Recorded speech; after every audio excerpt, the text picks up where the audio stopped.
السلام علیکم۔ آپ میرے یوٹیوب چینل کو سبسکرائب کیجئے، ڈاکٹر جلیل اسلم آفیشل، اور اس میں آپ مجھے سنتے جائیے اور بلکہ دیکھتے بھی جائیے، اور جو میں گفتگو آپ سے کرتا ہوں اس کو سمجھنے کی کوشش کیجیے اور اس کو اپنی لائف کا حصہ بنا لیجیے۔ اسٹرانگ انر سیلف یہ ہونا بہت ضروری ہے۔ اگر آپ کے پاس یہ نہیں ہے تو آپ اپنے آپ کو بیکار کر رہے ہیں۔ اکثر لوگوں کا یہ حال ہے کہ جب انہیں کوئی کسی قسم کا بھی کوئی حادثہ پیش آ جائے تو فوراً اپنے سے باہر لوگوں کی تلاش کرتے ہیں جن پر وہ حادثے کی ذمہ داری ڈال سکیں۔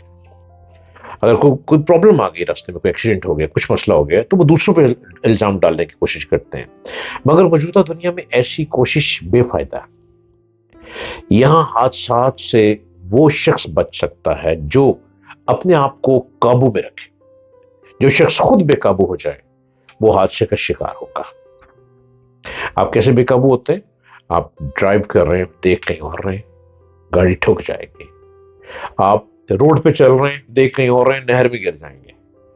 آپ بائی سائیکل پر اپنی ایکسرسائز کے لیے سائیکل چلا رہے ہیں، آپ ارد گرد کی ٹریفک کی پرواہ نہیں کر رہے اور آپ سائیکل بے تکی چلا رہے ہیں کہ آپ ایکسرسائز کر رہے ہیں۔ بھائی وہ آپ ایکسرسائز کر رہے ہیں نا، دوسرا تو نہیں کر رہا۔ وہ کہیں نہ کہ غلطی سے آپ کو گاڑی مار دے گا۔ اپنے آپ کو دفاع کرنا ہے، اپنے آپ کو بچانا ہے، خود کو خود بچانا ہے، آپ کامیاب ہو جائیں گے۔ حادثے کا شکار مت ہو، اس لیے اپنی زندگی کی ذمہ داری کو قبول کریں اور خود پر بھروسہ رکھیں، اور پھر میدان میں اتر کر مقابلے کے لیے تیار ہو جائیں۔ باہر کی دنیا کتنی ہی خراب کیوں نہ ہو، لیکن آپ میں وہ صلاحیتیں موجود ہیں جو آپ کو عروج تک لے جا سکتی ہیں، بلندی کو آپ چھو سکتے ہیں، کیونکہ آپ کے اندر کوالٹی ہے۔ اللہ کی مدد ہمیشہ وہاں ملتی ہے جہاں عقل اور شعور سے نصیب لکھنے کی کوشش کی جائے۔ آپ کی عقل، آپ کا شعور، آپ کی ذہانت، آپ کا علم، وہاں پہ اللہ کی مدد شامل ہو جائے گی اور آپ خود بخود آگے بڑھتے چلے جائیں گے۔ اپنے نصیب انسان خود لکھتا ہے اور اپنی محنت اور سوچ سے۔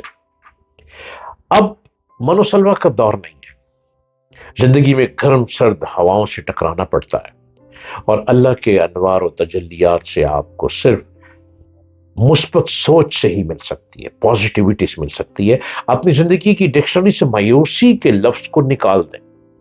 اگر آپ اپنے آپ کو مایوس سمجھتے ہیں نا تو اپنے اندر سے اس ورڈ کو نکال دیں۔ اگر اپنے آپ کو ناکام شخص سمجھتے ہیں، اپنے اندر سے اس ورڈ کو نکال دیں۔ اگر اپنے آپ کو گرا ہوا شخص سمجھتے ہیں، آپ بیکار باتیں کرتے ہیں، اس چیزوں کو اپنی زندگی سے نکال دیں، کیونکہ مایوسی کفر ہے۔ زندگی چلتی جاتی ہے اور آپ نے محنت کے بل بوتے پر اس کو پکڑنا ہے۔ خوشی یقین کامل کا نام ہے، اس کے لیے ایک ایک لمحے کی قدر بہت ضروری ہے۔ خوشیاں حاصل کریں، اس کی قدر کریں۔ جب خوشی کا وقت آیا ہے تو اس وقت اپنے آپ کو ہیپی لے آئیں، ہیپینس میں آ جائیں، چہرے پہ مسکراہٹ لے آئیں، لافٹر بن جائیں، لافنگ کریں، کہہ لگائیں، آپ کے اندر کی تکلیف دور ہو جائے گی۔ اپنے آپ کو سکون پیدا کریں، اپنے لمحات کو ایسے کاموں میں استعمال کریں جس سے آپ کو ہی نہیں بلکہ سب کو خوشیاں ملتی رہیں۔ زندگی میں یکسانیت نہیں ہونی چاہیے۔ ایک ہی طرح کام کر کر کے آپ تھک جاتے ہیں۔ آپ کمپیوٹر پہ کام کرتے ہیں، آپ تھک گئے ہیں۔ آپ ایک ہی جاب کر رہے ہیں، آپ تھک گئے ہیں۔ اس کے اندر تھوڑی سی چینج لائیں، اس کو یکسانیت کہتے ہیں۔ اس یکسانیت کو پیدا کریں، اور جب یکسانیت پیدا کریں گے تو آپ بھی دیکھیں، آپ صبح جب اٹھتے ہیں نا تو پرندے چہچہا رہے ہوتے ہیں، کوے، کبوتر، پیرٹس، طوطے اکثر نظر آتے ہیں۔ آپ دیکھیے گا کبھی ایک ہی طرح کے پرندے آپ کی چھت پہ نہیں آئیں گے۔ آپ دانا ڈالیں، ایک ہی طرح کے، ایک ہی رنگ کے کبوتر، طوطے وہ ہر روز نہیں آئیں گے۔ یہ بھی چینج پسند کرتے ہیں، یہ یکسانیت کو پسند کرتے ہیں، یہ بھی کہیں اور اڑتے ہیں۔ اگر آج وہ آپ کی چھت پہ ہیں، کل وہ کسی اور کی چھت پہ جائیں گے، اور پرسوں کسی کی منڈیر پر جا کر بیٹھ جائیں گے، اور ترسوں وہ آسمان پہ لہراتے ہوئے مزے کرتے ہوئے ہوا میں اڑ رہے ہوں گے، اور اس سے اگلے دن کسی ایسے درخت کی تلاش میں ہوں گے جس درخت میں ان کو گھونسلہ مل جائے، اور گھونسلے میں بیٹھ کر وہ سبز پتوں کے نیچے ٹھنڈی آہیں بھرتے ہیں۔ جاندار ہے نا، وہ آہیں بھرتے ہیں۔ جب پرندے بھی یکسانیت چاہتے ہیں، چینج چاہتے ہیں، تو آپ کو بھی اپنی لائف کو بہتر کرنے کے لیے، اسینس آف لائف پیدا کرنے کے لیے آپ کو چینج لے کر آنا ہے اپنے اندر. یہ یقین کہ مسرت اور خوشیوں کی گھڑیاں ہیں، زندگی مل گئی ہے نا، اس خوشیوں کو، زندگی کو خوب سے خوب تر گزاریں. ہر مشکل لمحے کے ساتھ ساتھ انسان کے ساتھ ساتھ مشکل لمحات بھی آ جاتے ہیں. یقین کی نظر سے دیکھیں گے تو سب دکھائی دینے لگ جائے گا، کیونکہ یقین ہی ہمیں لے کے چلتا ہے. سب سے اچھی بات یہ ہے کہ آدمی اپنے آپ کو اسٹوڈنٹ سمجھے، اور اس کے لیے سب سے زیادہ خوشی کا لمحہ وہ ہے جب اس کے علم میں اضافہ ہو، وہ علم کی تلاش میں کبھی بھی نہ تھکے. سوچ میں اضافہ انسان کو معمولی پن سے اٹھا کر غیر معمولی انسان بنا دیتا ہے. اس دنیا میں معاملات کی کوئی حد نہیں. آدمی کو ہمیشہ اپنے آپ کو نہ جاننے والا سمجھنا چاہیے، تاکہ جاننے کی خواہش کبھی ختم نہ ہو پائے. سٹرگل سٹرگل اور سٹرگل. اپنی سوچ کو یہ رکھیں کہ میں نے اور پڑھنا ہے. کتاب کو ہاتھ میں لیں، کتابوں کو پڑھیں. تو کتابیں پڑھنی چھوڑ دی ہیں لوگوں نے.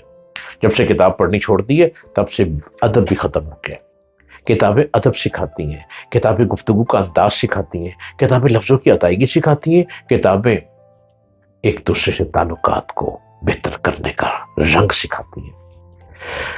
آپ یقین کامل کے ساتھ چلیں اور اپنے آپ کو ایک بہتر پرسنالٹی بنانے کی سب سے پہلے اسٹڈی کریں. کتابوں کی اسٹڈی کریں، کتابوں کو پڑھیں.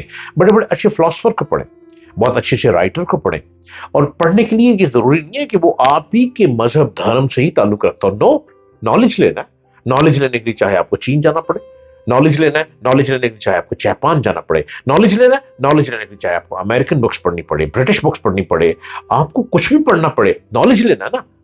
نالج میں فرق نہ رکھیں، نالج کو اچیو کریں.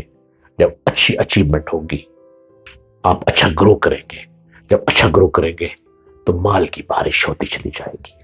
پتے کی باتیں من میں اتار لیا کریں. خدا حافظ.